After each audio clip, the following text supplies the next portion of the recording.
Hello, I'm Jim Miller. Reggie and Terrence have the night off. The Flipside starts right now.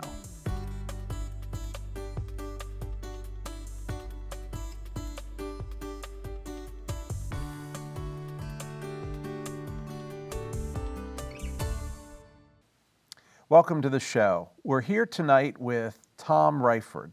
Tom, over many years in Washington County, you have had many titles, not only in Washington County, but also in the state of Maryland. But I think the one that impresses me the most is your just unbelievable knowledge of all things that historically and all of the fun facts about Washington County that is, in my mind at least, are just riveting to hear. And we're hoping to get some of those out of you. Tom's here tonight representing Ryder Jet Center. Tom, you are Vice President of Ryder Jet Center. That's your latest gig. Talk to me a bit about the Jet Center. I know we want to get into the Aviation Museum and some big things that are coming up, but talk to me about Ryder for a little bit. Well, I'm happy to. First of all, thank you, Jim, for inviting me here on the Flipside. It's been a long time since I have been on this show. You and I were talking as we were getting mic'd up and whatnot, that I think the last time I was here was before COVID. Mm-hmm. And we were talking about the film festival, I think. I believe we were. And chit-chatting about that, and here we are. This coming year is the 14th film festival. And you're still involved, right? I'm still co-founder, and I'm treasurer of the board, which is a great title to have. You don't have to run the meetings and whatnot. So, and we do a lot. We have a great film festival every year, folks. If you've not been, by the way, please attend the next film festival. We do it in 6 venues in downtown Hagerstown. We have a great sound and production company that helps us out. I think it's your nephew. It is. And he's on our board of directors, and we have over 100 films that we screen. It's just a tremendous event every March. And we honor every year several people with a Mendez Award, which is our top award, mm-hmm. and also the Nora Roberts Award. And it's presented every year, the Mendez Award, by either Toby Mendez, the great sculptor, or a member of the family, including the late CIA agent Tony Mendez's wife, Jonna Mendez, presents the award frequently. The Nora Roberts Award most often is presented by Bruce Wilder, Nora's mm-hmm. husband, yep. and it's just a lot of fun. And you need to go, Jim. Oh, yeah, you got to go to opening night. We're going to have a great time. But, and there's a lot of good films there. I mean, these are some pretty amazing filmmakers. From all over the world. We had this year, 17 different countries represented in the more than 100 films that were at the film festival. We have short films, feature-length films, obviously foreign films. We have student films, which is a huge growing segment of our film festival. We have animated films. A lot of fun are the animated films. Some of them are feature-length films. It's just a great thing. Oh, and you also do local films, films that have to have been shot in Maryland. And we have, in fact, this year a local filmmaker that's going to be honored. So I can't spoil that surprise, but look forward to the film festival this year in 2026. March 26th, opening night at the Maryland Theater, and then the next 3 days, they're in 5 different venues all over town, but all within walking distance of each other, easy peasy, and every night is a great after party.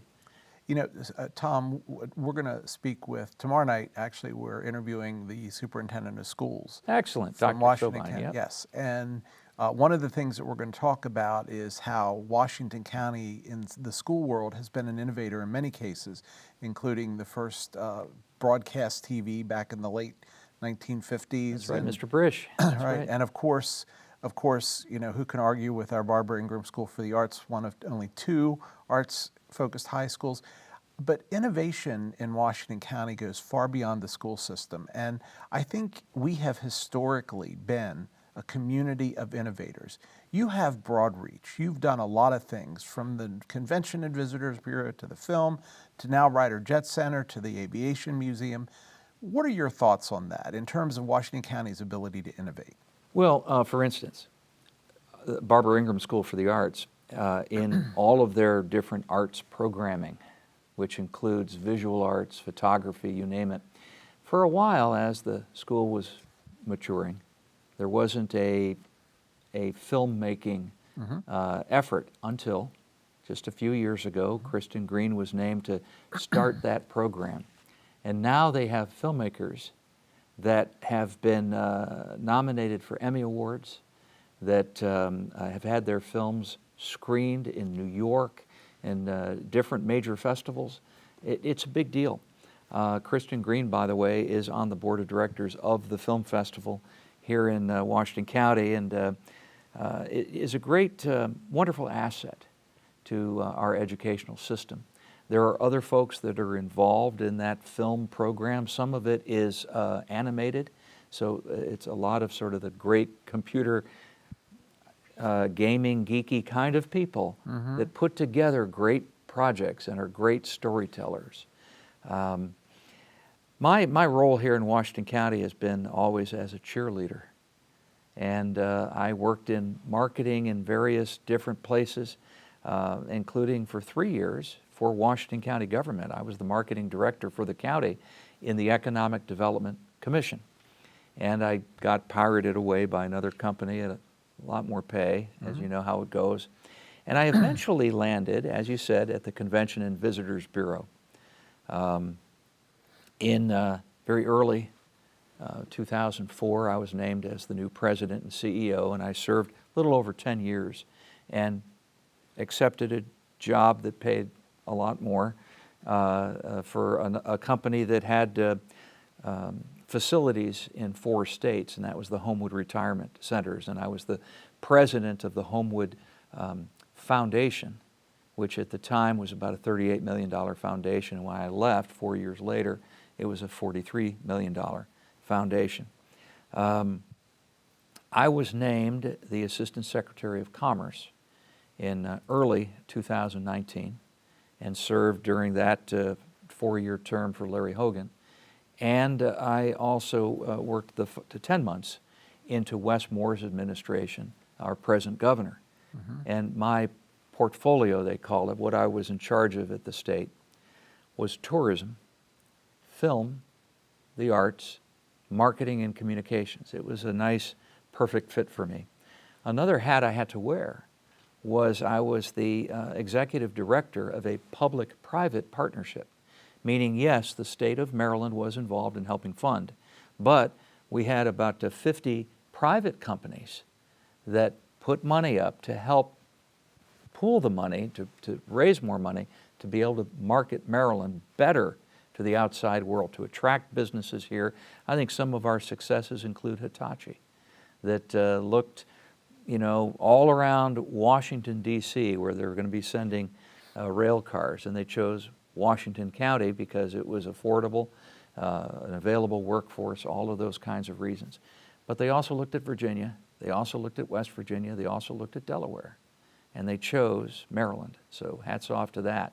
Marketing is important because it adds value and it creates opportunities for our local citizens. Well, and the Hitachi facility is not just a warehouse. Oh my gosh, it's a manufacturing plant. Manufacturing, exactly, which is exactly the jobs that we want and need in this county. Historically, manufacturing jobs have a larger multiplier effect in the local economy. A typical warehouse job has about a 1.2, meaning that 0.2 of a person is employed by that one person that's hired at the warehouse, or a lot of tourism jobs are about the same, 1.2. So you get 10 of those people and it creates another job in the economy, if you understand what I mean. Whereas in manufacturing, the multiplier effect is larger. Interestingly, Washington County has one of the largest multiplier effects for tourism jobs in the state. This was a study done by the Regional Manufacturing Institute, and they found that there's more vendors and suppliers that are maintained, hired, as you will, throughout the rest of the economy by manufacturing jobs here. So those Volvo jobs and Mack truck jobs, right, are important in our economy. The Hitachi jobs, holy mackerel, that's really important in our economy. All of the vendors and suppliers that work because of it are critical. And then you've also got to remember there's construction jobs and landscape jobs. There's engineering and everything else. Manufacturing is rich history here in Washington County. And 100 years ago, This year, the Fairchild Company began first as a company up in New York, but they got their wisdom and moved it to Hagerstown, Maryland, and purchased 2 other manufacturing companies in their time, or sort of took over what 2 other aircraft manufacturers were doing. One was Kreider Reiser, and the other was Belanca, 2 companies that came before Fairchild, but were here in Hagerstown. Fairchild came and they started making small planes. And as you know, it grew to many, many other things. And over the years, Fairchild made some of the best aircraft in the world, right here in Washington County.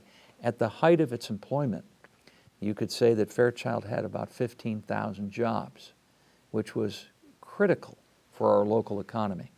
Many people here remember some of the great aircraft that were made here, the PT-19, over 6,000 of them were made right here in Hagerstown. It was nicknamed the Cornell, one of my favorite planes because I went to Cornell University.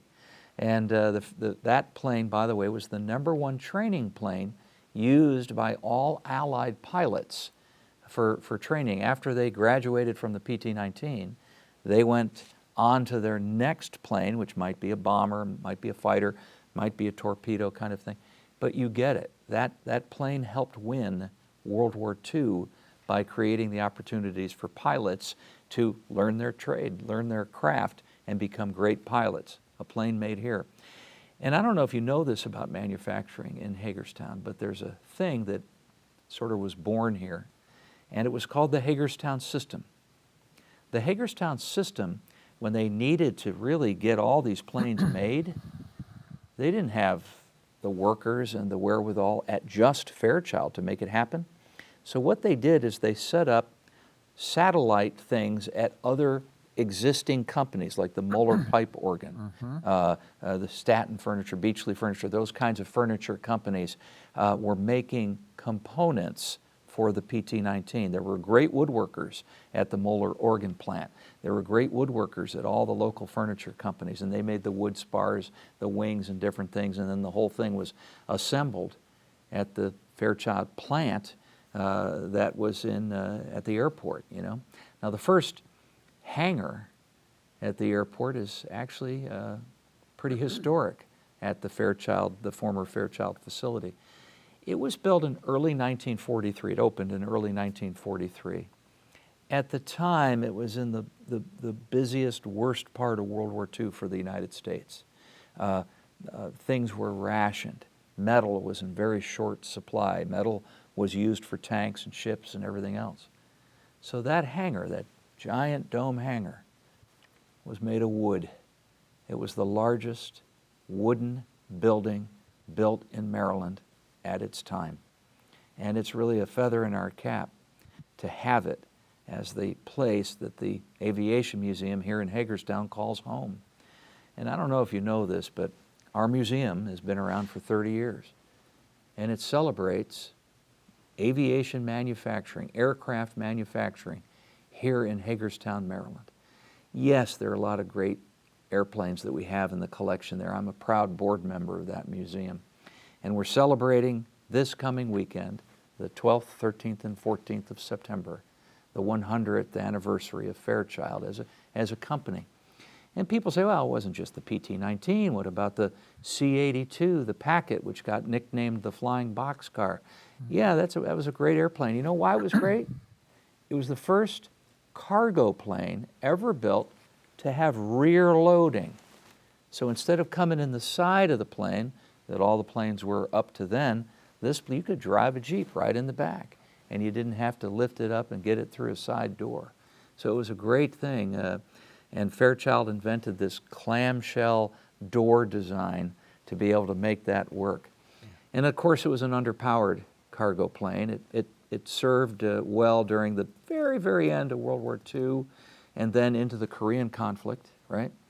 And it was underpowered, so they built a beefier version of it, the C-119, which became officially named the Flying Boxcar. And that's why we have the baseball team here called the Flying Boxcars.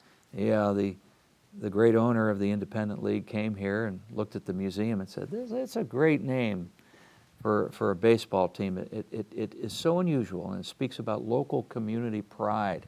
And I was glad that he included it, you know, in the possible things that everybody voted on for the name, you know, and it won by a lot. Yeah. And I think the Flying Boxcars is a great name. Other aircraft that were made here, the Condor, which is an aerial surveillance plane. The museum has one of those. Part of it was actually built here in Washington County. A lot of other parts were built elsewhere. Okay, but we had one fly in 2022.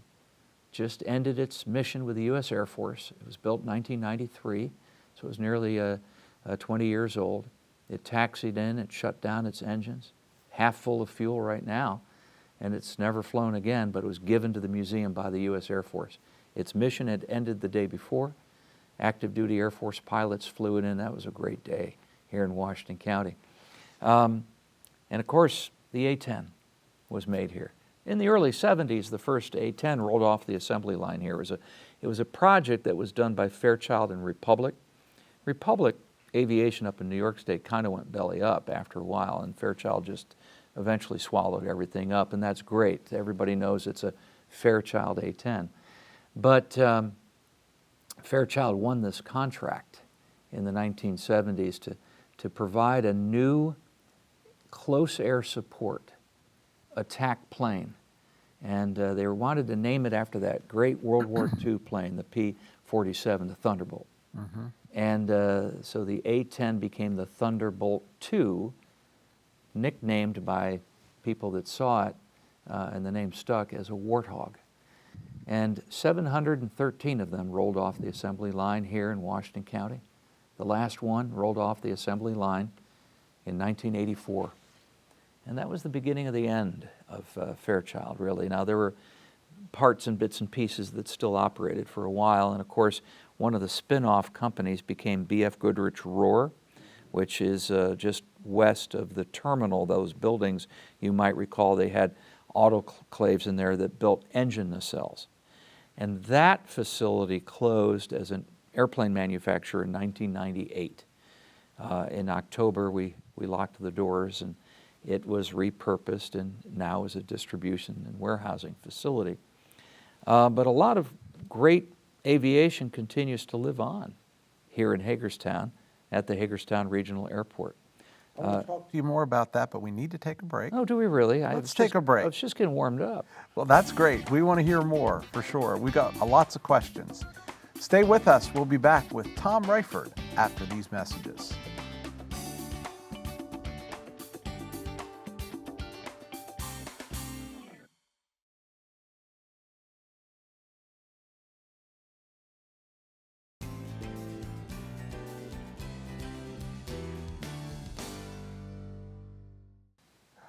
Welcome back. We're here once again with Tom Riford, Vice President of the Ryder Jet Center.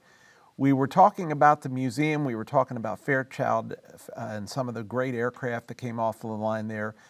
Tell me a little bit about how the museum was founded. We had an air show in late 90s, and it was actually partly put on by the Hagerstown, Washington County Chamber of Commerce. And it was a great event. And John Seaburn and Curtis Myers had gotten together with some other folks, and they put together a little display about Hagerstown's aviation history. Kent Mitchell was involved, and he was a wonderful historian of aviation history here in Washington County. Wrote several books, and this air show had a small display about the size of this table. Mm-hmm. And people came up and said, "Oh, this is great, I love this. Where is your museum?" And John and Curtis looked at each other and went, "Well, this is it. We don't have a museum," but the idea was born. And so they formed a board of directors and created the Hagerstown Aviation Museum to be able to not only do educational interpretation about what aviation manufacturing is all about, the engineering design, and then the mass production of it. But why was it important to the community? Okay, what's the background and why it was important? Yes, airplanes are neat to watch, they fly. but what about the design and all the things that led up to it? And how does it impact people's lives? And some of the great facts. We had a whole Women's Air Corps here in Hagerstown during World War II that flew those PT-19s, open cockpit planes, sometimes in the dead of winter, up to Montana and whatnot, you know, to get those planes to their next training command. There's a squadron of WASPs, which are the Women Air Corps, that flew out of here. So the Aviation Museum began 30 years ago officially. And to be clear, while it had limited, how do I want to say this? There was a limited number of people that were excited about it. That excitement, I mean, John Seaburn and that crew that originally started it have been so dedicated, and I think they're a testimony to the fact that just keep at it. I mean, they have, I remember John in the very early days coming to the local service clubs and making pitches about this Aviation Museum, what it's going to be. Where is it? Well, we don't have it yet, but it's going to be there. And he was right. And then I remember when they got the hangar. And I remember... Well, so the quick story, they never let go of the dream, and that's the important thing. They never let go of the dream, and they started acquiring aircraft, okay, that would be either donated by folks that didn't want the planes to be, you know, scrapped. Right. And give it to a museum so that it would be saved. And they started acquiring planes. 2006, for instance, the C-82 flew in, the last flight of the last flying C-82. And that was really quite a day because there were still a lot of guys that built that plane in 1945 that were here, and Rosie the Riveters, right. They were here. And the two pilots, when they stepped off that plane, were mobbed. And there was one guy that said, I put the rivets in that plane. And fortunately, John Seaburn, I don't know if you know that, well, you probably know this, he had vintage video productions, yes, right? He made films. He was right. a documentary guy. Plus, he had miles and miles and miles of old film. And you look at a lot of History Channel things, and they'll say, thanks to vintage video. Well, that's John Seaburn of our local community. Right. So they were doing lots of video, a lot of photos of all of the things over the years of the museum trying to get going. They never had a home. All the airplanes we had to squirrel away at different people's hangars. But a couple of times during the summer, we would roll out the collection and put on a display and call it Open Airplane Afternoon. Well, it grew, and then a thing happened. The old Fairchild plant, which at the time was called Top Flight, which was right. kind of a business park, Air park, yep. went into bankruptcy. The owner, and he had, you know, kept that place going for a while, but he had a tough time paying the bills. It went into bankruptcy, and it was auctioned off. And some partners in New York City bought the place, came down, and said, well, we're going to do several things here. One thing we want to do is bulldoze that old wood building, the dome hangar. The reason why is that the previous owner that stopped paying his bills, when that happened, they turned off the electricity, all the pipes froze, everything burst, and the dome hangar was full of yuck, okay? Yeah. Nothing worked, everything was rotten. There was no way anybody could think about turning it into anything. Well, that was too bad, you know. But the museum said, no, wait a minute, we have an opportunity here, and we talked to the owners and said, how about this? Why don't we lease it? And let's see if we can save it, okay? Let's see if we can raise enough money, and let's see if we can move this forward. At that time, Kent Mitchell was elderly, and he actually passed away, and he left his entire wealth to the Hagerstown Aviation Museum. This is a story that hasn't been told publicly before, Jim. But it was a both uplifting story and a remarkable story about a man here in Hagerstown that believed in the dream that especially John and Curtis had all these years. And so there was enough money to move forward with not only leasing that building, the old dome hangar, but to begin to fix it up, okay? and they needed to fix it up enough to be able to open it so it could be, you know, how you have occupancy allowed by Right. the county permitting and all that. Right. We needed to get that occupancy permit, and we did. And we started holding, you know, weekend events and whatnot. And then COVID happened, you know, even in more of an economic impact. And there was a lot of money that the state of Maryland had through federal pass-through to use for economic development activities. Well, tourism is a great economic driver. People come to Hagerstown, right? They spend money, they see the sights, they make memories, and they leave and they take with them those great memories. But there was some money available in the capital budget during Larry Hogan's administration. And that money was given to the Hagerstown Aviation Museum, and they bought the dome hangar, and they bought the little attaching space right next to the dome hangar that connects to the next big hangar, which was built in 1945, also during the end of the World War II. And that's where all of our large planes are, in that big hangar. Now, we don't own the big hangar, but we're raising money to buy the big hangar. But we do own, the museum owns the dome hangar, which has the big sign on it, Hagerstown Aviation Museum, with the Fairchild logo, the Pegasus. Mm-hmm. And the Hagerstown Aviation Museum continues to acquire aircraft, and it continues to get memorabilia that's donated through people whose families worked at Fairchild back in the day. There are a lot of people alive that still are around that worked at Fairchild, even though a lot of the company kind of closed up in the late 80s, right? Right. Greg Snook, for instance, used to work at Fairchild. Bob Garver used to work at Fairchild. A lot of people you and I and people that watch this know, and they'll say, yeah, my dad worked at Fairchild, or my mom worked at Fairchild. And so that is a memory worth keeping. 20 years from now, when memories dim, who's going to tell the story? The museum will. And we will honor all of those memories of all the former Fairchild people. Those are families that mom and dad had a job here because of that company. And people raised their families here because of Fairchild. Do you know for a long time Fairchild was the #1 sponsor of arts, of culture, and athletic events here in Washington County? Doesn't surprise me. #1. Nobody else came close. They had basketball teams, they had all kinds of things that they did in the community.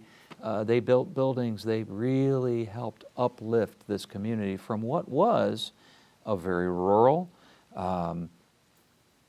farming community. A lot of people point to things like Hagerstown Junior College at the time, but existing because Fairchild believed in education. And that's a memory worth saving. Now, Jim, we got a lot of great events coming up. On the 12th of September, on the 13th of September, and on the 14th of September, and the big 100th anniversary of Fairchild. And I'm going to go right down the list here, if that's okay with you. So on Friday, September 12th, starting at 9 in the morning, all the Fairchild aircraft owners begin to arrive in their aircraft from all over the country, are flying in for this big Fairchild reunion and the 100th anniversary. There's some planes that we've never seen, and they'll be coming in. What kind of Fairchild aircraft? They're not going to bring in their A-10. They don't have there's not A-10s that are personally owned, right? No, these are all PT-19s and PT-86s and other planes in the 1930s before the World War II planes were small private aircraft, okay? Yes, there will be some Fairchild flying warbirds coming in, C-123s and whatnot, and a lot of other aircraft are coming into the big fly-in. And that all begins at 9 in the morning on Friday. We also will have an A-10 coming in from the 175th Wing. There are 2 A-10s left here in Maryland in the 175th. One of them is coming in for the weekend event to be on a static display. It'll fly a little bit each day, I believe, but it'll be on static display. And then at night, there's a 1940s style dance with a big band and the whole bit. And Rosie the Riveters will be dressing up in all kinds of things. It's going to be a lot of fun. And it's just a great day on Friday, okay? Also, the Aviation Museum has 3 aircraft that can fly and do fly and provide rides to general public. And you can pay $200. That donation gets you a ride and helps actually keep the museum going. There is a fee to come in and see the everything in the museum, so be aware of that. Usually it's around $10, and for children it's obviously a lot less. Go on the website to find out more about it. But 2 PT-19s and also another aircraft, our UC-61, will be flying on that day. On Saturday, it's going to be huge. It's the annual Wings and Wheels event. I don't know if you know this, Jim, but in the 50s, do you know they had Fairchild automobile races at the airport? 1955, there was like Formula One racing here in Hagerstown. It was called the Fairchild Race Series, and you get it. It was a big deal, the open cockpit cars that raced here, and one of them is going to be here on display during Wings and Wheels. You can get your picture taken with it. A lot of car enthusiasts will be here. We have about 300 classic and muscle cars, antique cars that will be here at Wings and Wheels, and plus a huge static display of all kinds of aircraft from all over the world will be here during Wings and Wheels. Food, there's a band that starts playing at noon. It's a huge day. So it's kind of a cruise-in, a fly-in, a lot more. Last year, in so-so weather, we had over 7,000 people. This is going to be bigger. Then on Sunday, it's an aviation fellowship with morning coffee and donuts. There's a speaker series during the day, plus a lot of static display stuff going on. There's an A-10 Warthog roundtable and a Rosie the Riveter reception. Some of the ladies will be here. That'll be at the Aviation Museum. And don't miss the opportunity, folks, to say goodbye to the visitors who have flown their Fairchild planes here. Some of them left early in the week to be able to make it by Friday from California. One guy's coming in his Fairchild plane from Alaska. This is a big deal. Then, of course, on Sunday, the A-10 flies out, okay, and it goes on to its final destination, that particular one. But on September 22nd, which is a Monday, the last A-10 of the 175th Air National Guard unit here in Maryland will be returning home. It'll land at 12 noon. The museum will open up on that Monday, especially. Usually it's closed on Mondays, but that day it'll open. There'll be thousands of people there. 10 o'clock the museum opens. We expect that plane to be landing at about 12 noon. When that plane taxis in to the place where it was made and shuts down its engines, it is the last of the A-10s that'll ever land in Hagerstown. It is the last A-10 in Maryland, and it's the end of an era, because the Maryland 175th is divesting itself of all of its aircraft. It is turning into a cyber squadron, doing cyber security stuff.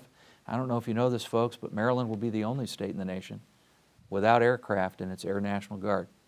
It's a sobering thought, and even more of a reason that we got to be excited about this A-10 flying home to the place where it was born in 1979. That A-10 was built, tail number 0087.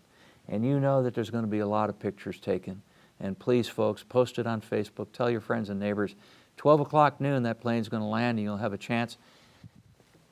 Those of us on the board argued a lot about, do we charge a fee for people to come in? Hell no. Come on in. Come and see this thing. It is the most important event our museum has ever had. The A-10's coming home. Yeah. I want to talk to you about community impact, but we need to take another break. Yeah, it went long. Let's do that.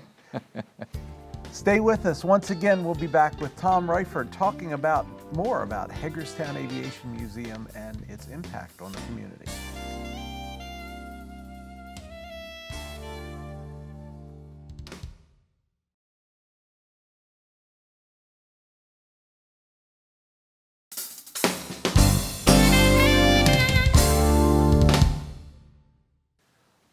Welcome back. Tom, what an amazing conversation so far. Let's stray a little bit and talk about community impact. You talked about tourism. You have a history in tourism in Maryland, in Washington County. This has got to impact tourism today and into the future. Talk to me about what historically has happened and how it's impacted, what you see today and what you expect in the future. Washington County is a tourism mecca. You know, we are incredibly lucky to be at a crossroads of two interstates, 81 and 70. We're easy to get to. You know, within an hour you can be in 4 states pretty easy, Pennsylvania, Maryland, West Virginia, Virginia. A lot of our traffic comes in, obviously, by road. We get some people who fly up from Florida and South Carolina that visit us on Allegiant. That's true. And we do have corporate jets that come in, private jets, private aircraft that bring people here who spend the night, eat at our restaurants around the community, and buy things and take home with them wonderful memories. A lot of people don't realize that depending on how you measure, tourism here in Washington County is a very viable industry. The latest statistics that I saw show that anywhere from direct employment in our county is somewhere around 7% to about 11%, depending on how you measure. And then there's the multiplier effect of vendors and suppliers helping those people that have those tourism jobs. Okay, so the people that work at hotels, restaurants, things like that are the hospitality kind of industry folks, right? Mm-hmm. And we have more hotels here than we used to have. We have new hotels that are being built, and that's a good thing. That helps construction jobs, and it helps all the vendors and suppliers of things. And our restaurants are busy. We have new restaurants that seem to pop up all the time, and I'm very glad that there seems to be a rebirth in downtown Hagerstown with a new baseball team and some new restaurants that are popping up. That's all good, because for the local folks, it creates more opportunities to have a better quality of life. For visitors, the famous saying, let me say this a different way. A very famous tourism director once said, there has to be a there. You know, I went to such and such place, there was nothing there, I'm never going back again. You don't want to hear that, right? Right. So there has to be a there. And when I said that, it became a very true statement. And every time that we do something, whether it's doing the Clara Barton statue as a public art project, or doing any number of things, doing a museum and celebrating our aviation history, it provides a reason in our assets of tourism relations to be able to bring people to Washington County. Visitation is up, for instance, at places that you might not even be aware of. Boonesboro is experiencing a significant tourism boom. Do you know why? Brand new museum down there. Did a ribbon cutting in June. I remember. It's the National Road Museum. Yes. They had hundreds of visitors this past weekend. You know, they were on the show just a couple of weeks ago. Great, glad to hear it. Ruben and the gang. Yep. I'm on that board too, so I wanted to give them a plug. I remember that. But you know, it's great to be able to celebrate our history, right? And this is a unique story. The Aviation Museum, which finally has a home after all those decades of not having a home, they finally have a home. They're putting a lot of money into it. They're making it great. Interactive exhibits, great storytelling. You can sit in aircraft. No other aviation museum in Maryland allows you to do that. You can fly in our planes. No other museum in Maryland allows you to do that. This is a great place for people to come and visit, okay? And we do events with music, with food, with people coming in from all over the place. You know, it's a story worth telling. We might be a small community. You know, we're not Frederick County with 330,000 people, but we're a proud community, and we have a lot of good here in Washington County. I think it's great that an A-10 is coming home. I think it's great that there's an aviation museum. I think it's also great that we have a great fine arts museum, known as the best small art museum in the country. Getting bigger. With a collection of over 7,000 items, right, with an expansion plan that'll create a wonderful campus. I think that's all good, okay? We also are a community that has been shown to do achievable steps, okay? And that's all right.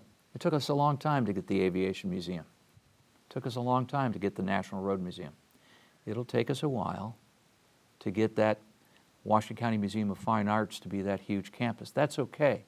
It took us a long time to get a Maryland Symphony Orchestra. It didn't happen overnight. Took us Or a a long, baseball stadium. or a baseball stadium. I was on 3 different committees that planned that Right. baseball stadium. Absolutely. So there are a lot of great things here, by the way, that have nothing to do with museums. Don't get me wrong. A lot of wonderful events. Hangar Fest coming up at Ryder Jet Center on September the 20th. It's the largest fundraiser for breast cancer in 4 states. You know, we usually have about 1,200 people there. Where can our viewers get tickets for that? Well, you go to the Breast Cancer Awareness website. They show you how to get tickets. It's an Eventbrite link. Right. I would get tickets right away because the tables are almost sold out, folks. Really? Oh, yeah. This is a big deal. It's 2 bands. You got Jill Fulton's band. She's the opening act, and she's great. You know, she had a top 100 hit. A lot of people don't realize that. And then the Reagan Years is an 80s band, and they always bring people in. It's a great thing. It's great music for people that remember the 80s, you know. Even if you don't remember the 80s, it's still a great band, and it's a lot of fun. We see a lot of people who come, by the way, more and more, that just sit there and listen to the music, but then there's hundreds and hundreds of people that are dancing and having a wonderful time. Yes, there are adult beverages, okay? Yes, there's security, but it's a concert inside a hangar, okay? How cool is that? I want to talk about another great event that's coming up, okay? And it's November the 7th, which is a Friday. It is the largest aviation career expo in the Mid-Atlantic, okay? It's being held at Ryder Jet Center in the big hangar. It's already sold out. We can't take any more students. They have over 1,350 students that have signed up at their schools in 5 states are coming. Wow. It's unbelievable. And these are high school students? It have to be a high school senior or college student. That day we're giving out about $190,000 in scholarship money. We have over 70 vendors that are there exhibiting what are aviation careers. Okay, it's a great event. We've got a huge static display of aircraft for students to see. Yes, corporate jets. Yes, helicopters. Yes, military aircraft. Yes, a lot of the planes from the Aviation Museum. That's a good thing. It's going to be very exciting. And I'll tell you the truth. We have a demonstration at about 9 that morning of the United States Army Golden Knights parachute team that'll be dropping into the Hagerstown Regional Airport and landing right next to Ryder Jet Center. We also have an aerial demonstration in actually it's a Czechoslovakian fighter jet by a retired fighter pilot of the U.S. Air Force, and he'll be flying and doing demonstrations. And I'm going to be his passenger. Wow. So that's kind of cool, isn't it? I just wanted to get that. My wife doesn't know yet, so nobody please tell her. And this is going to be a lot of fun, but again, it's already sold out. So I wanted to get the plug in to let you know that we are hosting it here in Hagerstown. And there are a lot of hotel rooms that are going to be filled up on the 6th, the night before, right? A lot of people eating at restaurants, and then on the 7th. I learned, by the way, that we got some students that are flying in specifically for this expo who are from Alaska. Now, that's incredible to me, but then I also learned they're visiting colleges as well. Mm-hmm. And one of the colleges that they're visiting is PIA, right, the Pittsburgh Institute of Aeronautics. You know, a great institution. I was proud to say that I was the MC when we did the original groundbreaking ceremony and the ribbon cutting ceremony way back in the day when Martin O'Malley was the governor. So it was a while ago. And, you know, they have such a great track record of every single student that graduates gets a job in the aviation world. They call it an over 100% hiring statistic. And I said, how do you get over 100%? Well, because a lot of people, they graduate, they've accepted 2 jobs. One's full-time, one's part-time, or they're 2 part-time jobs. And that's incredible. That is. We hire a lot of people at Ryder Jet Center who are PIA graduates. And let's talk about that a little bit, because I want to talk about Ryder Jet, and I want to talk about other things that are there at the airport, okay? Ryder Jet Center started in 2002 by Dave Ryder, a friend of mine. He was a good guy, a good pilot. He was a builder in this community. He built over 1,000 homes. Good builder, too. Built over 1,000 homes. The home he said he was the most proud of was the last home he built, and that was Brooks' house. He did the ribbon cutting in February of 2019. and he passed away a couple months later. That was the last house he built. He donated it all. A lot of people don't know that. He didn't take a dime. Dave would never brag about that, but it's fair that I do, because I admire him very much, and he's missed in this community. His son, Ben Ryder, also a friend of mine, took over the company. He had been managing Ryder Jet Center, but now he had to take over the whole shebang, all the bits and pieces that Dave had built up. And what does that entail? Well, you got Ryder Jet Center, which is the fixed base operator, FBO, at that airport. Interestingly, it is the only FBO at the airport and the only FBO in Maryland that has government and military contract fuel, meaning that military planes can fly in, get fuel, and then go on to their next destination. A third of our business that comes in to Ryder Jet Center is military, which is phenomenal. Another third of our business is Allegiant. Now, we have 6 flights a week that we refuel over at the terminal. We drive our trucks over and refuel those planes. And then the other third is our civilian traffic, which is corporate, private pilots. There are other sort of, I'm going to say, mission-oriented business aviation that we refuel. Helicopters that are doing, looking at power lines, all kinds of things that are work-related and they need to get fuel. That's what we do. We also do some maintenance. And Ryder Jet Center owns, with a couple of partners, South Mountain Aviation that is in our facility. South Mountain Aviation is an aircraft maintenance company. It started on January 1st, 2024, with just 2 people. Now we have 10. And it's growing. We are hiring mechanics like crazy because it's a go-to place now for the, not only small propeller planes and whatnot, but small jets. Okay, the Citations, the Hawkers, the things like that that are small jets. It is doing great things in that mechanical maintenance world. Every aircraft, as you know, has to get inspected on a schedule. So many hours, so much time, from top to bottom. And it's not like going to get your car inspected, because you got to trace wires, you got to do all kinds of things to make sure that everything is perfect. Because if a plane stops working, you can't pull over the side of the road. And you get how important it is from a safety aspect. Right. Additionally, we have a great restaurant, Runways Restaurant, right, which is a wonderful restaurant. Also in the Ryder family of companies is Maryland Wine House, which is the largest liquor store in Western Maryland. We did the ribbon cutting in May, and it is a very successful facility. It's at the Morgansville exit, kind of behind the Burger King back there. So I hope you have a chance, folks, to be able to visit Runways Restaurant, watch the planes come in, especially this weekend. You're going to see a lot of great things. And go to the Wine House.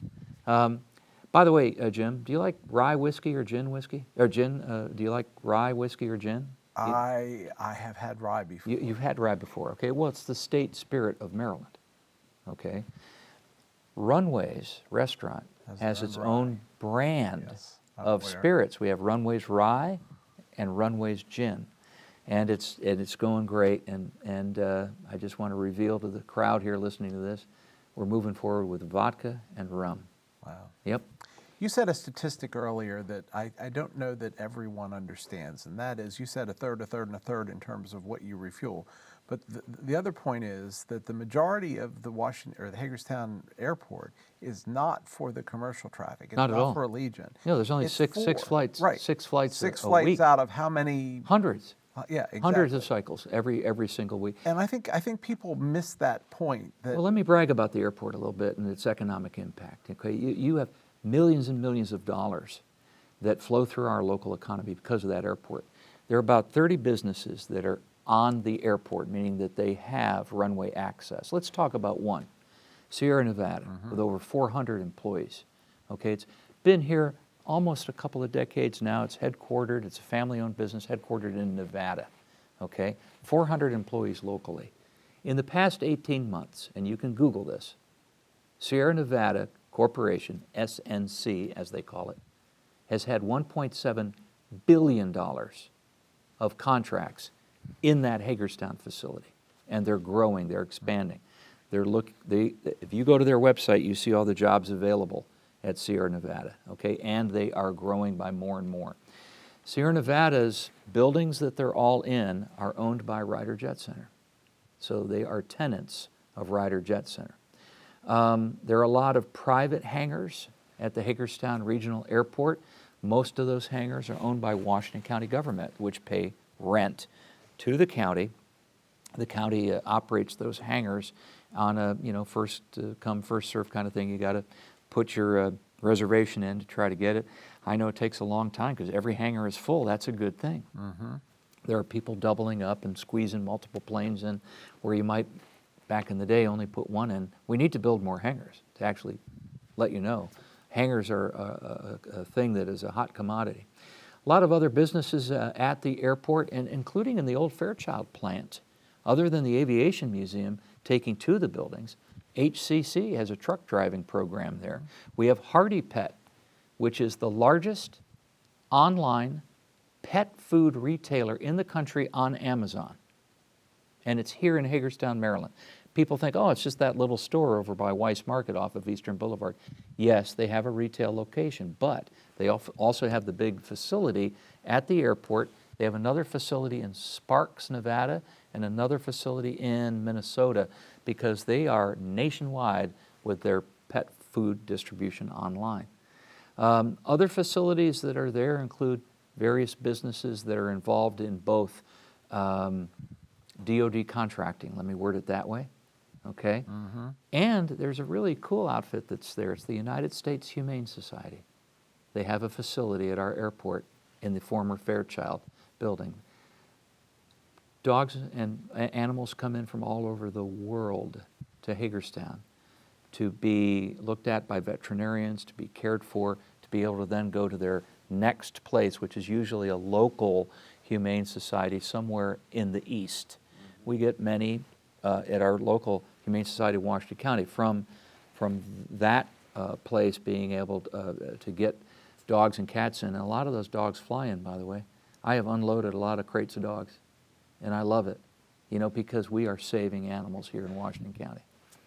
We need to take one more break. Really? And then I want to come back and talk about vision and future. Okay. All right. Stay with us. We'll be back after this.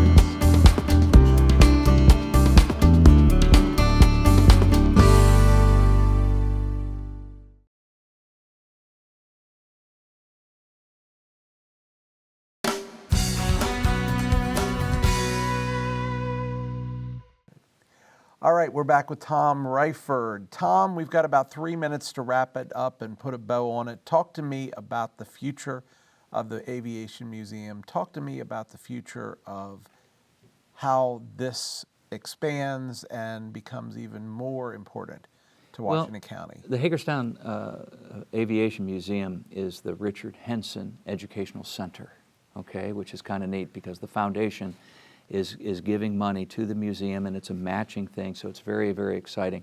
We're moving forward with a whole exhibit about aircraft manufacturing in Washington County that'll be very interactive, a great thing for children to see about different career paths and that kind of thing at the Aviation Museum. It's not just about looking at old planes. It's looking about what people do, okay? And this is a story worth telling, but also working with your hands, doing engineering, doing design, doing all of those things is what manufacturing is about. As far as the airport, we're a very proud airport, second longest runway in the state of Maryland, second only to BWI. Wow. We have a great team of folks in the Air Traffic Control Center, tower. We need a new tower. Yes, we do. Yeah, I'm meeting with the controller on Saturday and giving her a tour of the tower, but we do need a new tower. And I can tell you that, the corporate, the commercial, the private, the military, all of that is going to grow. We're going to see a lot of things happening here in Hagerstown and Washington County, and the terminal at the airport is growing as well. A lot of people have been following that in the news. It's an exciting time, and I know that people will be attending the big event this weekend, Friday, Saturday, and Sunday at the Hagerstown Aviation Museum, and on Monday, the 22nd of September, which I think is the first day of fall. I believe so. Something like that. It usually is. It's also my sister's birthday, the famous Hollywood actress Suzanne Ford. You can Google her and see all the movies she's been in. It's her birthday. But on September 22nd at 12 noon, the A-10, tail number 087, made in 1979 right here in Washington County, is going to be landing, taxiing up to the museum, shutting down its engines for the very last time. Unless there's a military reason to call it back, right? Yeah, there is a clawback within 5 years of a national emergency. It's true that they could put it into service again. Yeah. You know, kind of like pulling me out of the reserves, though, or something, and making me go to war at my age. Yeah. It's an old plane. Understood. But folks, I hope you get a chance to come to the museum either this weekend or on September 22nd. Tom, thank you for your time. This has been an excellent interview. Very easy for me. I didn't have to say much. Yeah, did you even talk? I think I did. I had a couple of words in there, but you carried the conversation well, and there's a lot of good information. And thank you for cheerleading for Washington County. Oh, thank you, Jim. I appreciate it. Personally say that I think this county is far richer as a result of having you as a cheerleader. Thank you very much, folks. Thank you. That's all the time we have for tonight. We hope you will like us on Facebook, follow us on X. We hope you'll send us your comments to feedback@flipsidetv.com. That's feedback@flipsidetv.com. Most important, catch us again next week for another visit to the Flipside. Good night.